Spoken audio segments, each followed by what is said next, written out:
Well, it's that time of year. The first time of year, in fact. A time of new beginnings, new ideas, oh, fuck this. It's time to rank last year's movies. It's been a couple of years since I've done something like this. There are a few reasons why: life happening, life continuing to happen, garden variety laziness, but it's time to bring this back because I find this format a useful way to discuss how I feel about a year of film in general. Collating everything I've seen in a year in one place is fun. As I've done before, these films I have seen will be ranked from least to most favorite, but this time I want to stress that the spots that any given movie might take on this list is entirely vibes-based rather than any analytical criteria. At the time of writing this video, this is where these films compare with one another in my eyes. Your mileage may differ, and in fact it probably will, but at the end of the day, this list is more an easy way to quickly give my view of 2025 in cinema. There also might be some glaring holes in my 2025 repertoire, and for this, I am sorry. In a rich year of cinema, both new movies and lots of trips to see older film on the big screen, a lot of stuff has fallen through the cracks. So let's do a quick in memoriam for the films that came out this year that I didn't get around to, that I really wanted to, or haven't seen wide release in Australia yet. And I don't want the world to see me, 'cause I don't think that they'd understand. Look, it was between that or My Immortal by Evanescence. Anyway, let's talk about shit I have seen. Due to the volume of stuff I've watched and wanting to get at least some of this out in a timely manner, this video will be a two-parter, splitting the list roughly in half. And we begin at the bottom of the list with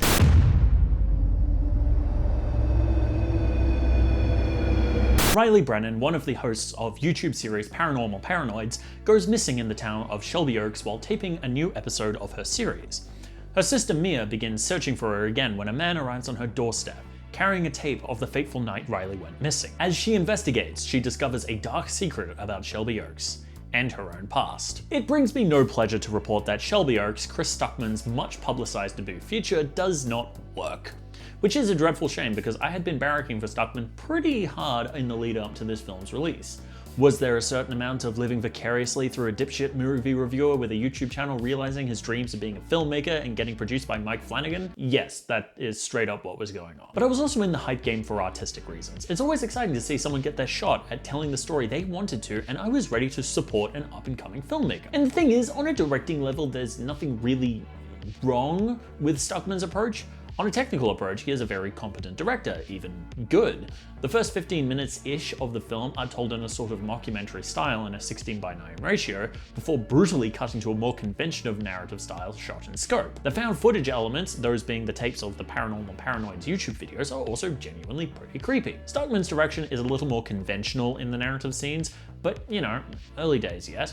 Everything else demonstrates that he has a good eye, and with practice in the field could really become something special. I could harp on how from the second act onwards the film begins to shed its compelling originality in favor of a fairly derivative demon fare. Riley Brennan's kidnappers worship a demon who selected Riley at a young age to bear its child, but that in and of itself doesn't bother me. It is something we've seen 1,000 times before, but it does mean something to Stuckman personally. Those with a passing understanding of him will likely know that he grew up a Jehovah's Witness and carries with him the sort of baggage that comes with that. With this context, this demon stuff seems to have become a metaphor for cults like the JWs in general, a powerful entity that enslaves people to its beliefs through systems of oppression and brutality. The massive problem here is the ending. See, in the final minute, everything goes wrong.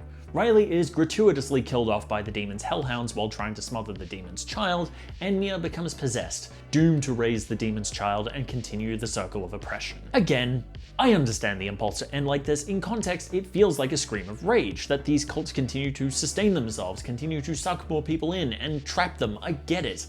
I really do. But the problem is that Stuckis has allowed his anger to interfere with telling a compelling story. Going through a whole story about finding Riley Brennan, saving her, then killing her in the final 30 seconds in the most violent way possible to facilitate the continuation of this cycle of evil isn't making a point. It's gratuitous violence in service of basically saying everything sucks, fuck you. What's especially galling is that the film is winding up to an actually good, dark ending.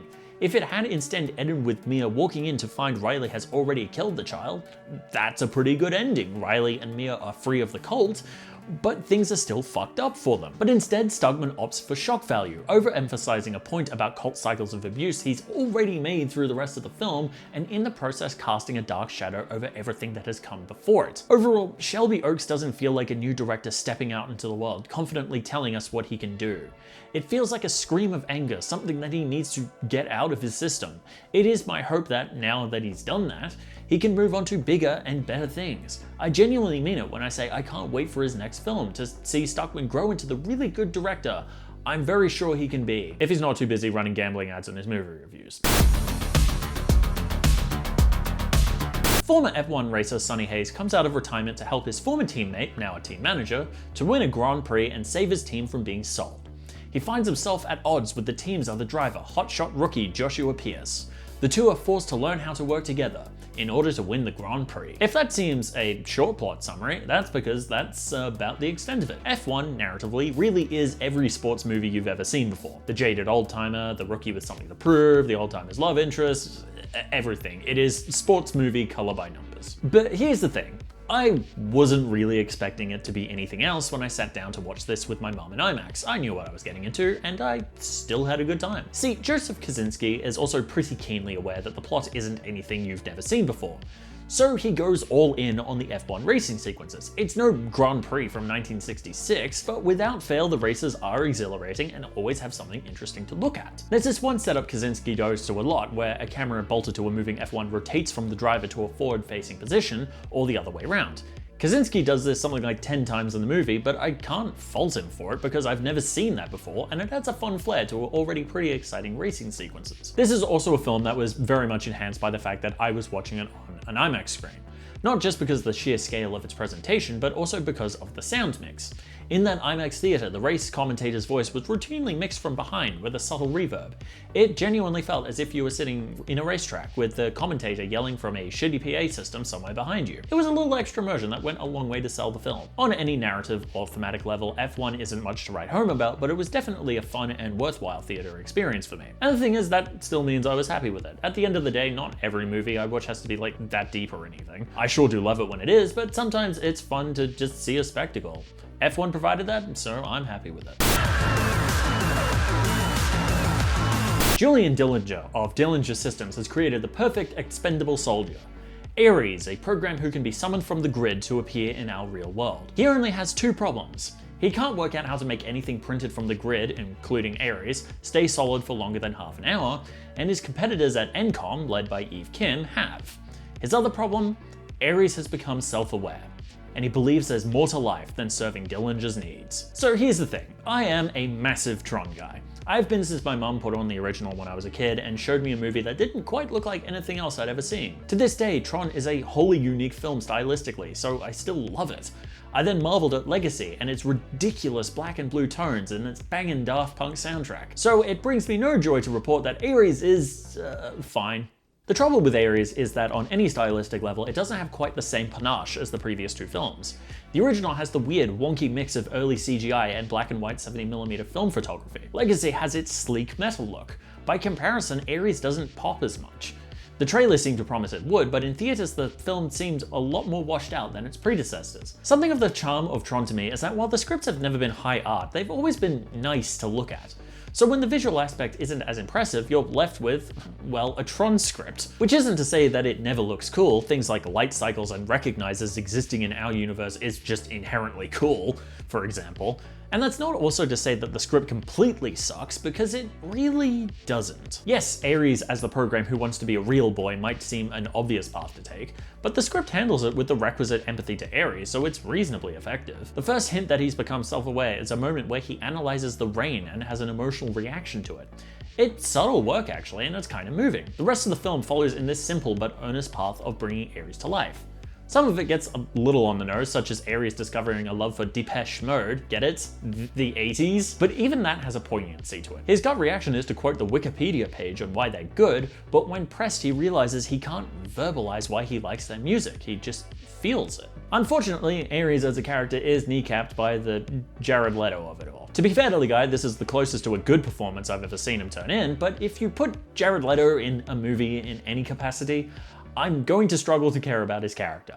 It's not just that he's a piece of shit, he's also just not an interesting actor. Fortunately, the rest of the cast is pretty good. Evan Peters and Gillian Anderson, Scully, what the hell, fit perfectly into the scumbag dynasty of the Dillingers. I could buy that Peters is David Warner's useless piece of shit grandson. And on the NCOM side of things, Greta Lee brings a boatload of pathos to Kim, and her quest to finish the project she and her sister started to use NCOM to better the lives of others. So yeah, Ares is not the total turd piece of shit everyone says it is, but it ain't no masterpiece either. If you like Tron, I urge you to give it a go. If you hate Tron, spin the Nine Inch Nails soundtrack because that fucks hard too. The Fantastic Four are the protectors of Earth on Earth 828, but a new threat is on the way, one that threatens to consume the entire planet. Can the Fantastic Four defeat this threat, and can Reed and Sue Richards face their greatest challenge yet, parenthood?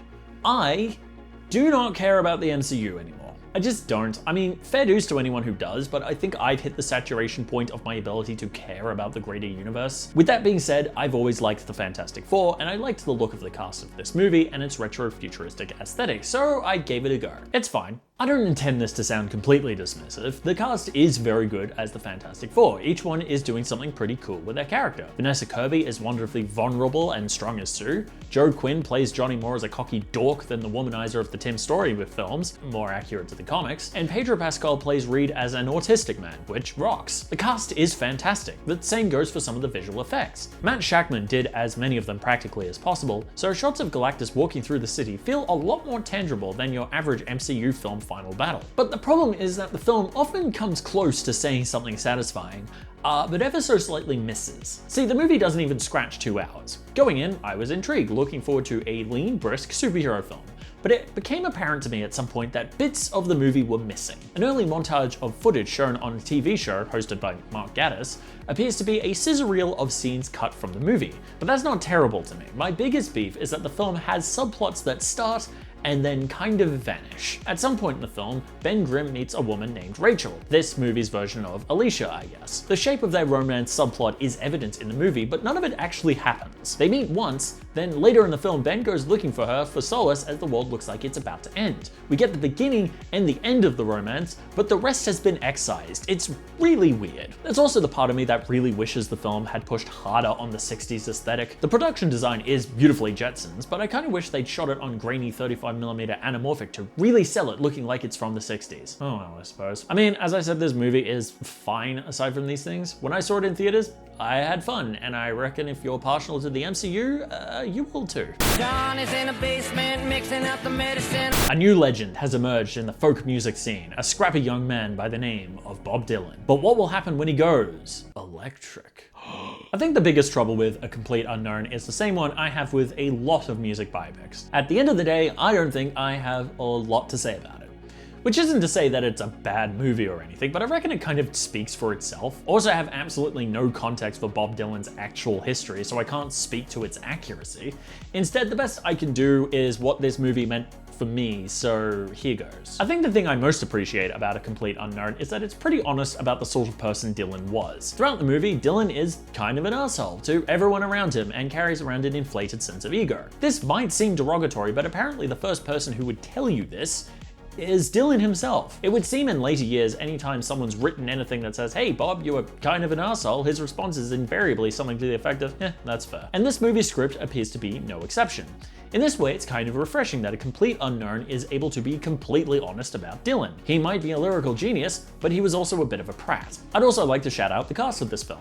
Timothée Chalamet does, to my ear, a pretty respectable Dylan impression. I wasn't very familiar with his music before watching the movie, but upon popping on Highway 61 Revisited on the way home from the theater, I was pleasantly surprised to find that Chalamet had been reasonably close. It's one thing to adopt another person's speaking voice, but to successfully imitate someone's singing voice, especially someone with as distinct a voice as Dylan, is pretty impressive to me. His performance in all other aspects was also pretty good, I reckon, though I think the supporting cast frequently outdid him. I can't speak to Monica Barbara's accuracy at Joan Baez's singing voice because I must admit to never having heard a note of her music, but her dramatic performance as Baez was captivating all the way through. The same goes for Elle Fanning, who plays a fictionalized version of Dylan's girlfriend at the time. Edward Norton did an incredible job as Pete Seeger. though I must admit I was so thrown by seeing Norton singing folk music at the beginning that it took me a minute to recalibrate and appreciate said performance. Anyway, if you go in for music biopics, give A Complete Unknown a whirl. It's not my favourite of the year, but I liked it all the same.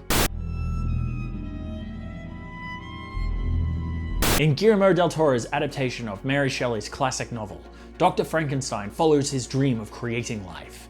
He discovers the key to do so and brings to life his creature, a towering man assembled from the body parts of the dead. But how would this work out for Frankenstein? That's too much. So, full admission, it's been a hot minute since I fully read Frankenstein. I started doing so before the movie came out, and then I forgot, which leads me to one of my New Year's resolutions: read more. So I can't speak with any real authority on how good an adaptation of the novel this movie is, but I can speak to things about it I noticed that I found interesting. On any visual level, this movie probably looks exactly how you'd expect a Del Toro adaptation of Frankenstein to look, but much of what I find interesting lies in what it does with the source material. For example, Del Toro has thrown Frankenstein's social and family life from the novel out more or less entirely and replaced it with something else. Victor still has a younger brother, William, but here it is he who is engaged to Elizabeth, not Victor. This strikes me as an interesting choice. Perhaps the idea is that Victor's hubris was meant to be demonstrated not just through his concept of turning back death itself, but also in the idea that he could woo his brother's fiancée.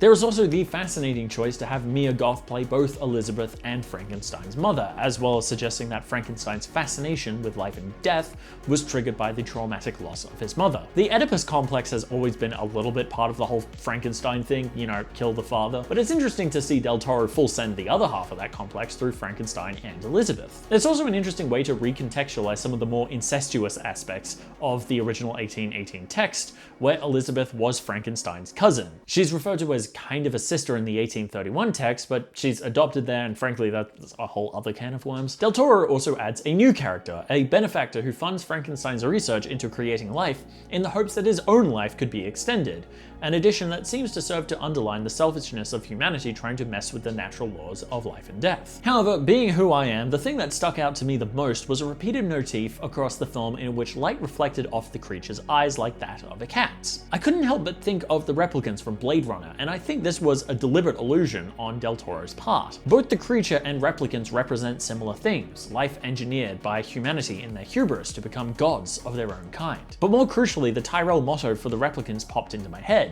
more human than human. In ways both kind and violent, the creature seems to represent everything humanity is capable of, a distillation of all of us into one body. With all that being said, I'm not convinced I know exactly what Del Toro was trying to say about the novel in this adaptation. It makes a lot of interesting choices, but a central point to it beyond what the original novel tells us eludes me. Del Toro also chooses to suggest that the creature cannot die, dooming him to an eternal life he never asked for. Perhaps the central point Del Toro is bringing to the table is that the experiment Frankenstein performed is not only an act of sheer hubris, but inherently cruel, to try and create life without any question of what messing with the laws of life and death might mean. In the end, it's a bit like that expressionist adaptation of Macbeth that Joel Cohen directed a few years ago to me. Interesting, definitely well worth the watch, but not really saying much new on the source material. Ethan Hunt has to go on one last mission to save the world from the Entity, an AI superweapon. Can he and his team save the day before the Entity triggers worldwide nuclear war?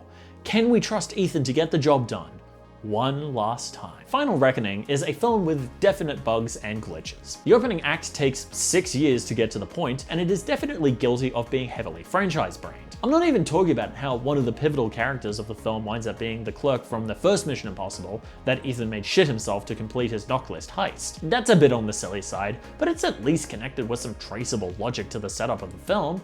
They banished this poor bastard to Alaska for the heist in the first movie.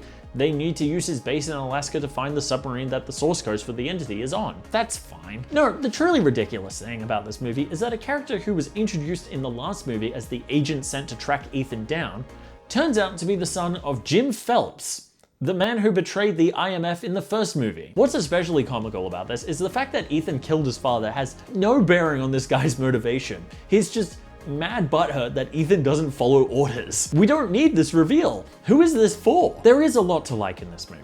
Once the film actually picks up steam, it has all of the requisite insane stunts and set pieces you need from a Mission Impossible movie. In terms of sheer insanity, the biplane stunt that closes this movie is an obvious winner. It continues to blow my mind that Cruise is mad enough to do shit like this for a movie. But the results are undeniable. However, for cool factor, I think a set piece earlier in the film takes the cake. In a tense, nail-biting sequence, Ethan dives into the wrecked submarine on which the entity's source code is stored to retrieve and destroy it. Anything set in an environment as hostile as the deep ocean is already something that's going to get me super tense, but the combination of that and an unnerving score provided by Max Arouge and Alfie Gaudry truly makes this one of the more memorable acts of insanity committed by Ethan in this series. But the major issue is that great set pieces do not alone make a memorable Mission Impossible movie. Yes, they definitely help, but if the previous installments prove anything, it's that pathos is an important part of this series too. In the first film, the driving force is Ethan's desperation to clear his name. The same goes for Rogue Nation, but that is coupled with his internal battle as to whether to trust Ilsa Faust. Fallout is steeped in his guilt for his relationship with Julia and his desperation to save her life and stop a nuclear attack. But the final reckoning doesn't stick the landing in any emotional sense. It tries to, with callbacks to previous movies, including suggesting that the rabbit's foot Ethan stole to save Julia in Mission Impossible 3 is in fact the entity's source code, but having the audience go, hey, I know that one, is not a substitute for a compelling end for Ethan Hunt's arc. It doesn't help that maybe the most compelling thing about the entity's fanatical human acolyte Gabriel, the fact that he's from Ethan's past, has been more or less dropped in this movie. Yes, it is a fun Mission Impossible movie. Yes, I really did have fun with it and was on the edge of my seat for the big set pieces. But it is utterly unconvincing as the supposed final installment of this series. Some years after the death of her abusive husband, Violet Gates begins dating again, matching with Henry Campbell on Definitely Not Hinge. However, when she arrives at the restaurant her date is set for, she begins receiving threatening messages via airdrop. Messages that drag her into a conspiracy of espionage and murder. Again, it's too much. Why do I keep doing that? Drop is, surprisingly, a pretty refreshing film. I say surprising because going into it I was expecting some always on your phone rubbish. But what I actually got instead was a compelling thriller that combines genuinely interesting filmmaking with a wicked sense of humor. See, the core premise of airdrops that tell you to kill people is taken absolutely seriously. There are no jokes about that. The humor comes from everything surrounding Violet and Henry's drama. The awkward interactions with other people, the fruity waiter with way too much energy, and the inherent comedy of juxtaposing all of that with the very serious conspiracy happening. It feels almost Shyamalan-esque in that sense. Seriously, watch this movie and take the script at face value. It really feels like something he'd shoot. But what really separates this film from the rest is Christopher Landon. His work behind the camera really elevates the film from fun, silly thriller to something really special. In key sequences, the camera wanders away from Violet and Henry, panning over faces in the crowd and putting you on edge. Any one of them could be the dropper. Non-diegetic lighting provides emphasis, isolating characters in mood lighting or spotlights for intimate moments or paranoia respectively. It is routinely an extremely engaging film visually, which really helped to suck me into the main conflict. Again, a surprise to be sure, when my sister pitched modern thriller movie, I was not expecting all of that. I owe you an apology, Landon, I was not familiar with your game. So if you have a couple of hours to spare, I would definitely recommend giving Drop a go. It's not perfect, and I think it falls apart a little in the final act, but it does manage to stick the landing despite that, and it is overall a fun, engaging thriller. Well worth the Amazon rental. Iris goes on a holiday with her boyfriend Josh, up to a cabin on the lake owned by a rich friend. But things go wrong very quickly, and Iris learns something about herself that changes everything. Companion had one of the worst trailers I've ever seen. See, the trailer I saw for it sold it as an oh my god, they're so crazy to each other, two psychos in love kind of thing. I did not know that Iris was a companion robot until about 5 hours before I bought the ticket when I saw a premise written down somewhere. Upon this revelation, I bought the ticket and watched it. And you know what? This movie's pretty darn good. See, this movie has a lot of things in it that I will always enjoy, and actually takes a new spin on the idea.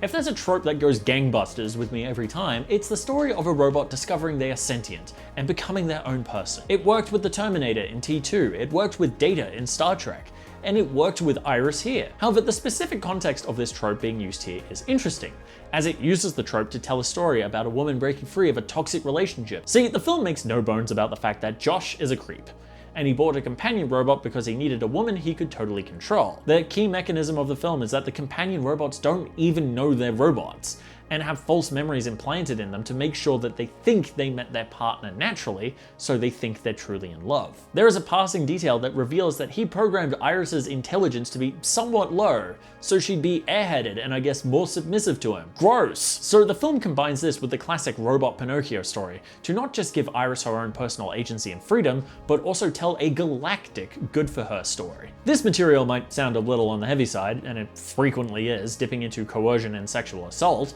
but the film also has a wicked sense of humor. There is a moment about halfway through where, realizing that she cannot lie to a human, Iris reprograms herself to speak German so she can tell the truth to a cop without him understanding her.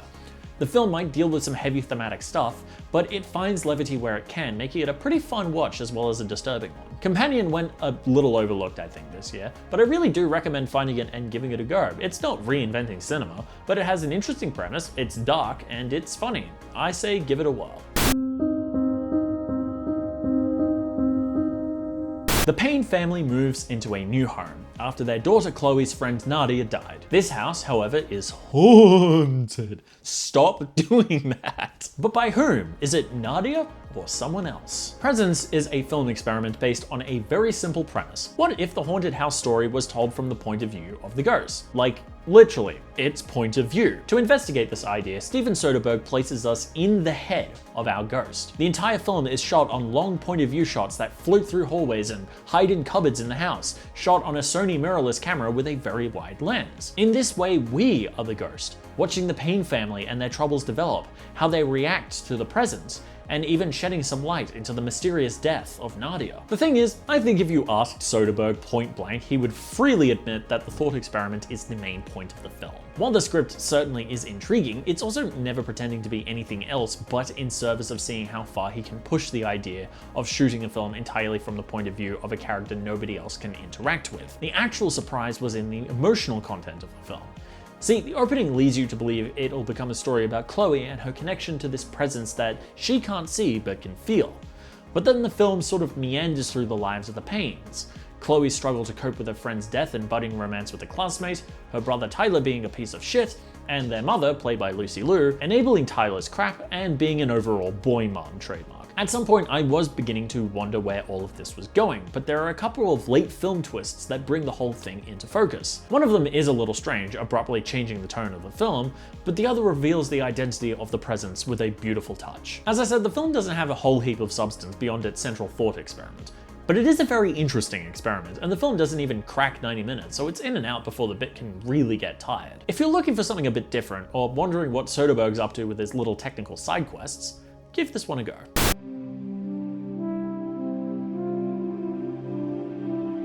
The world is ending, slowly decaying. Everyone is essentially waiting for death. But in the chaos, billboards and ads keep appearing, celebrating 39 years of a man named Chuck. Who is Chuck? Why is he being celebrated in this way? The Life of Chuck is a film I can't really talk about in any proper analytical way, because my response to it was a purely emotional one. See, at the time the film came out, I was stuck in a bit of a doom spiral. It's easy to do that these days, I think, between climate change and AI and all of that. All of these things we feel powerless to change, but are just making our lives worse. What immediately struck me about this film was that it's very sympathetic to this feeling. Some characters, especially the one played by Matthew Lillard, echo it verbatim. But that doesn't mean sitting around waiting for the end, allowing life to pass without doing anything. Ultimately, the message of the film is that you could sit around and wait for everything to end. You could see the state of the world, or receive a terminal diagnosis, relevant example to the events of the film, and just sit and wait for it all to be over. Or you could live. Find the smaller moments in life and enjoy them. Spend time with the people you love and just keep on keeping on. This might sound like an extremely trite message for a film, but at the moment I was watching it, this was exactly what I needed to be told, I think. I personally feel a little embarrassed that I only really understood my friends yelling at me to stop doom spiraling because a movie told me to. But I guess you can't control the method by which a message suddenly makes sense to you. And the thing is, in technical ways, the movie is probably lacking. The film follows the structure of the Stephen King short story upon which it is based very faithfully, which I'm sure worked on paper, but in cinema is a little confused. I'm not completely sure I understand the motivation to shoot each chapter of the film in a different aspect ratio either, if I'm being honest, but it's a film filled with earnest performances, Mike Flanagan's careful directorial touch, and a truly feel-good message. There aren't many 90-minute movies out there that can get away with using 7 of them on one street dance sequence, but by golly, this movie achieves that. In fact, I'd say without said dance sequence, the film would disintegrate. It's not the greatest film of all time, but for what it did to help me out of a funk, it's important to me. Huntrix, by day, are a successful K-pop group made up of Rumi, Mira, and Zoe. But by night, they fight the forces of evil, beating demons back to keep the souls of the people of Earth safe. But the demons are trying a new approach, trying to beat the singing demon hunters at their own game by sending the villainous boy band, the Saja Boys, to usurp Huntrix's spot as the top K-pop group. People have been dooming a bit about the sale of Warner Brothers to Netflix, saying it's like a death nail for the theatrical distribution system. And I could point you to the fact that the Actors Guild and the Directors Guild and literally every union in the industry would fight such a thing tooth and nail until Netflix gave in, but barring all of that, this movie is my case example of why I think that panic is premature. Netflix released this to their streaming service and did a limited theatrical run for a week to support it. The movie became so insanely popular that this theatrical run sold out, and Netflix was persuaded to put the movie back in theaters for sing-along runs. Twice. Ted Sarandos might be an annoying, insufferable piece of shit idiot who doesn't believe in cinemas, but numbers don't lie. The people love the theatrical experience. They sell. Netflix aren't going to ignore sales like that. We're gonna be fine. Take a breath. And it makes perfect sense to me that this is the movie that's gone absolutely gangbusters from Netflix's repertoire this year. The art style is bright and colorful, making it very easy to get sucked into it on any visual level. The animation is also delightful, graceful at times to emphasize Huntrix's performances and battle skills, and extremely silly at other times for comic effect. The energy of this film is truly infectious. It's hard not to have a smile on your face in the musical sections. Speaking of, the songs in this movie are also a hell of a lot of fun. Now, this might come as something of a shock to you folks at home, but I'm not exactly what one might call a K-pop girly. So I have absolutely no metric to measure the songs in this movie against. I may not know much about art, but I know what I like.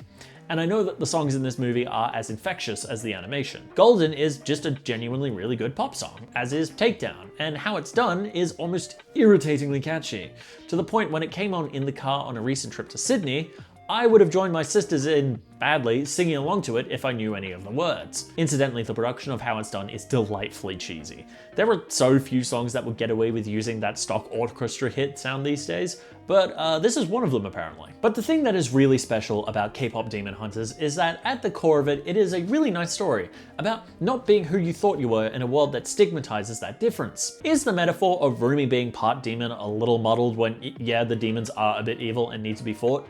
Probably, yeah. But the film has its heart in the right place, trying to tell kids that being different in any way doesn't make you inhuman. And the thing is, the plot is still effective. Rumi's loneliness is palpable, and the reason the romance with Junie works is because they find each other through that loneliness. It's not reinventing the wheel or anything, but it's effective emotionally and exactly the kind of plotline that's going to kick me in the heart multiple times. And I think the general message of acceptance and saying you're not alone is effective enough that the kids it's aimed at will feel it, so that's really all that matters. So if you've somehow gone all this time without watching K-pop Demon Hunters and don't hate fun, go check it out. Sing along, dance, get emotionally invested in a sad half-demon K-pop singer Demon Hunter and her best friends.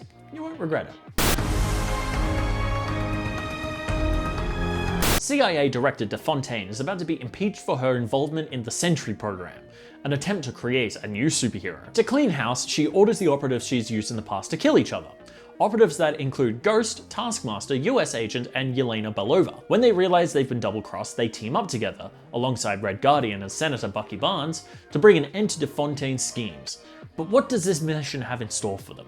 And who is Bob, and what does he have to do with DeFontaine? Thunderbolts took me completely by surprise in actually being a pretty compelling MCU film post Phase 3 or 4. As I said in my section on Fantastic Four, I genuinely couldn't care much for the MCU at this point, but I enjoyed F4 when it was in front of me, but I'm in no burning rush to rewatch it. But Thunderbolts felt like a step above what the MCU had been offering up to that point in a while. I think what really drew me to this movie was the fact that, for the most part, the conflict was entirely driven by the characters, rather than the threat of some space boogeyman coming to take over the world or blow it up or something like that. While the Thunderbolts nominally assemble themselves around DeFontaine's machinations, their key motivation quickly becomes trying to help Bob, the amnesiac with superpowers they find in the location they were sent to kill each other. Bob is, of course, the sentry de Fontaine has been working on, but his abilities unleash a sinister alter ego, a manifestation of all his self-loathing as an empty void. It has been a while since I've seen superhero films successfully marry superhero bullshit with genuine emotion, but this really did it for me. Is it a little on the obvious side? Sure. But for once, the final battle wasn't about punching alien henchmen or pointing at a villain so hard they explode or something. This time, it was about being there for someone who really needed it. It's a humanity that I think superhero films desperately need. Thunderbolts is also one of the better directed Marvel movies in a while.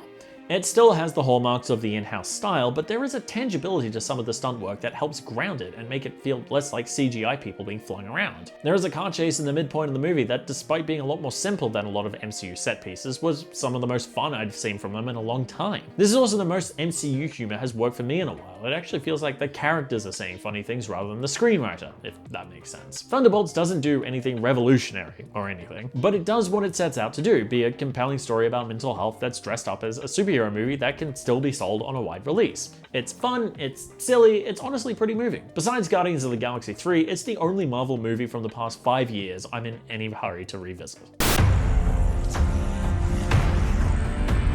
Dek is a young Yautja who wants to prove himself worthy to be a warrior.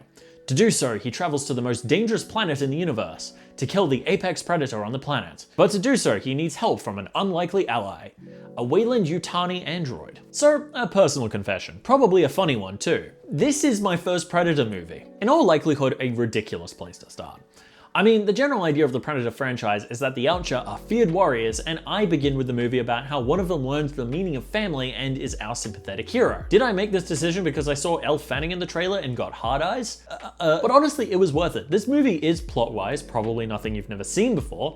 Unlikely heroes are pushed together on a quest, only to discover that the real quest is the friends we made along the way. But this isn't really a problem to me, as it was still an entertaining and surprisingly sincere rendition of this particular story. Part of it is carried by the nice parallel between Dek the Yautja and Thea the android. Both have siblings who represent what they're trying to be, and both learn to be themselves through each other. I didn't expect to be so emotionally invested in a Yautja, but apparently I love a good underdog, and Dek certainly qualifies. Thea's drive to be a good android for Weyland-Yutani, and her conflict with being fascinated with the planet on a scientific level with the capitalist intentions of the company was an equally compelling thread, solved further by Fanning's inherent charm and her excellent double performance as Thea and her sister android Tessa, who is more analytical and far less empathetic than Thea. They also get a funny little monkey pet, which is fun. Stupid little mascots, or Grogus as I'm tempted to call them these days, are usually a little bit annoying, but this one wasn't so much. In fact, it was a little funny watching a Yautja grow attached to a pet. This sense of humor is a surprisingly consistent thread throughout the movie too.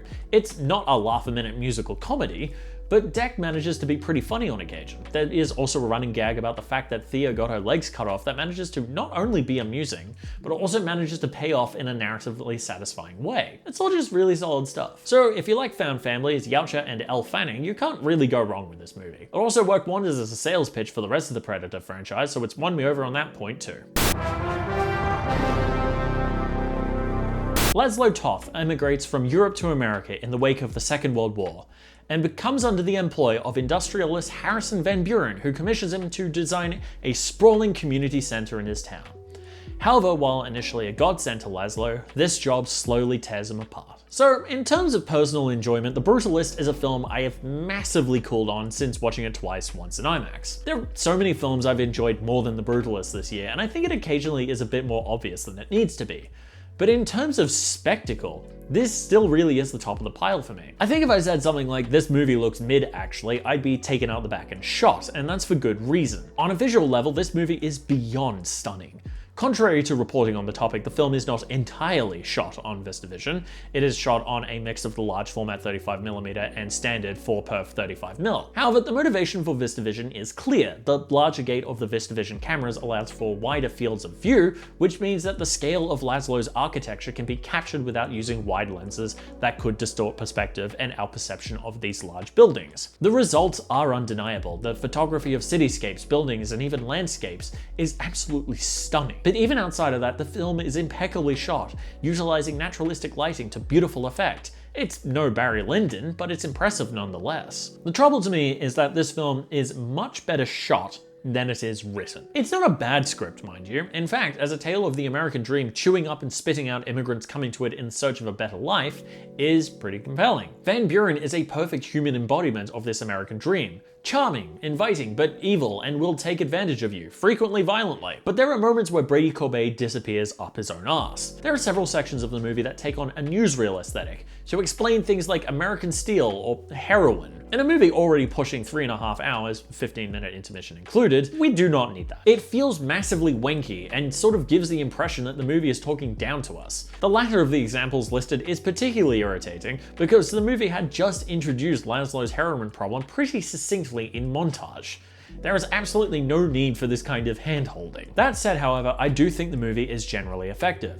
Some of it is shocking, on one occasion very suddenly, but I think most of it justifies itself narratively as an exploration of the violence enacted on immigrants to America looking for a better life. The end result is that in an epilogue celebrating Laszlo's artistic portfolio, we feel sick when the Van Buren Institute is framed as his magnum opus. In a way, it feels like a dark mirror to the ending of Andrei Tarkovsky's Andrei Rublev. In that film, there is a catharsis to the 7-minute montage of Rublev's paintings after 3 hours of watching his trials and tribulations.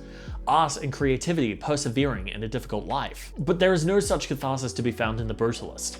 Everyone celebrates Laszlo and calls him a genius. They marvel at his design of the Institute and ascribe meaning to its design. It's the destination, not the journey, his daughter says in the epilogue. But we know the journey he took to finish that piece of art. And we know it wasn't worth it. Zsa Zsa Gabor is an incredibly powerful businessman, one who is the victim of frequent assassination attempts.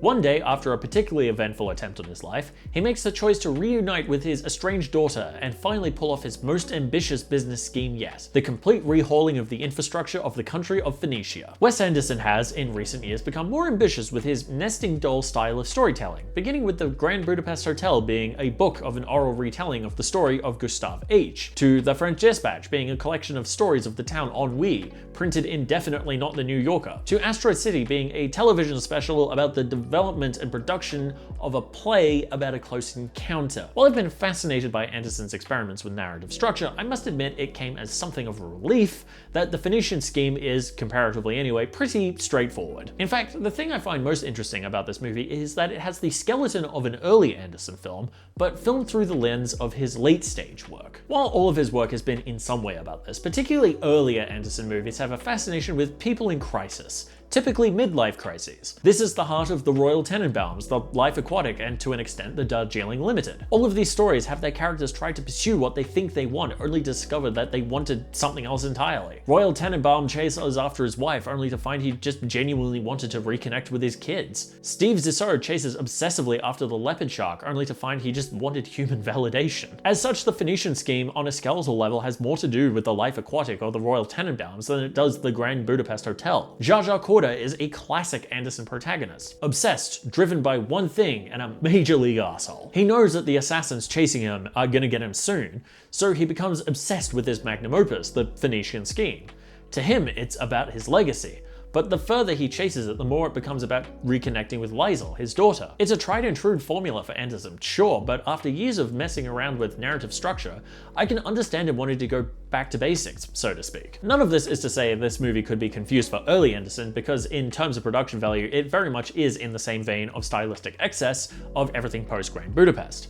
Nobody talks like real people, every shot is framed with the insane precision Anderson is now infamous for, the set design pushes more theatrical than immersive. Furthermore, Anderson seems to have discovered the 1.50 aspect ratio, which fulfills his recent fascination with getting funky with aspect ratios. The script might be a back-to-basics approach, but stylistically this is still Anderson turned to 11. The results are interesting. If you've ever wondered what the Life Aquatic would look like if Anderson shot it today, probably a lot like this. The Phoenician Scheme isn't gonna win anyone over. If you already don't like Anderson's stick, you'd probably hate this one. But if you're already on board with his brand of absurdism, you'll get all of that, plus some classic Anderson-esque performances. Benicio del Toro shines, of course, as Corda, but Mia Threppleton frequently steals the show. While it might not be a huge surprise that Kate Winslet's daughter can act, the extent to which Threppleton is in tune with Anderson's trademark blunt dialogue and flat deliveries from word go is a sight to behold. If she becomes an Anderson regular, I would be delighted.